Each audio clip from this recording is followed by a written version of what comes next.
Hiya, we're Ellen and Kat from BAM Botanics, and we're going to talk you through a few top tips on how to keep your houseplants happy in the winter months. Yeah, so your plants generally go into more of a dormant state in the winter due to the temperature drop, so they require less watering. That said though, things like central heating can affect this, so the best way to really check if your plant needs watering is to stick the top of your finger into the top of the soil. If the top 2 inches are dry, then it generally wants to be watered, but obviously this is different for every plant. They've all got slightly different needs. So a top tip really is to look up where your plant's natural environment is. So a cactus's natural habitat is a desert, so they prefer a drier, warmer spot. A peace lily, for example, its natural environment would be a rainforest. So somewhere like a warm bathroom would be ideal because they like humid environments. Yeah, so plants tend to be quite sensitive souls, so you've got to be quite careful with where you place them in your house. Trying to avoid leaving them in a room where the temperature is going to drop a lot at night because they won't be happy, and don't keep them too near a radiator because that's going to dry them out quicker. You also want to try and water them with tepid water because in winter obviously your tap water comes out a lot colder than it does in the summer months, so if you put a little bit of warm in with that, then it'll stop the roots getting too shocked by cold water. Yeah, and so at BAM we specialise in plants that are hardy and easy to look after for people with a busy lifestyle or like a beginner's plants basically. So we've just got a few examples of some easy care plants. So this is a peace lily.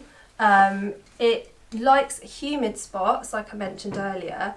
So if it's not in a bathroom, give it a regular spritz, and again just check the top of the soil's dry and then it will need a watering. They will actually droop when they are really thirsty, but try not to let it get to that stage because that's actually unhealthy for it, but it's an obvious sign that it needs a drink. This is a string of hearts. These ones are really easy to care for. They don't really like being too moist, so you don't need to spritz them. The soil, just basically let it dry out and water them about every 2 weeks. Yeah, they're happier when they're drier. They don't like being too damp basically.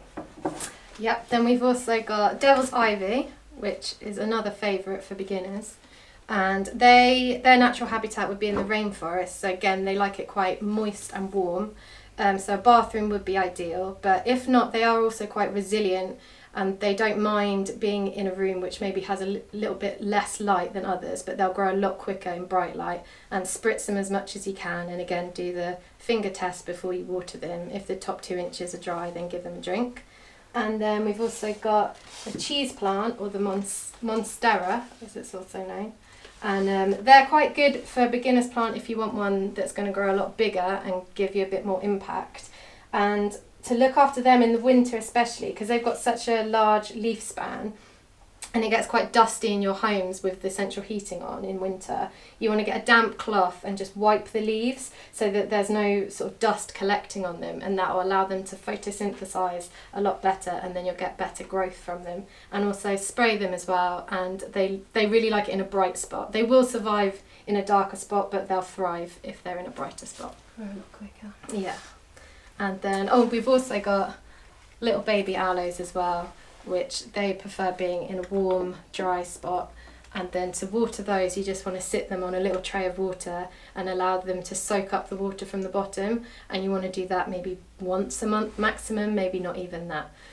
They don't like too much water. So hope these tips are helpful, and good luck with caring for your plants throughout the winter.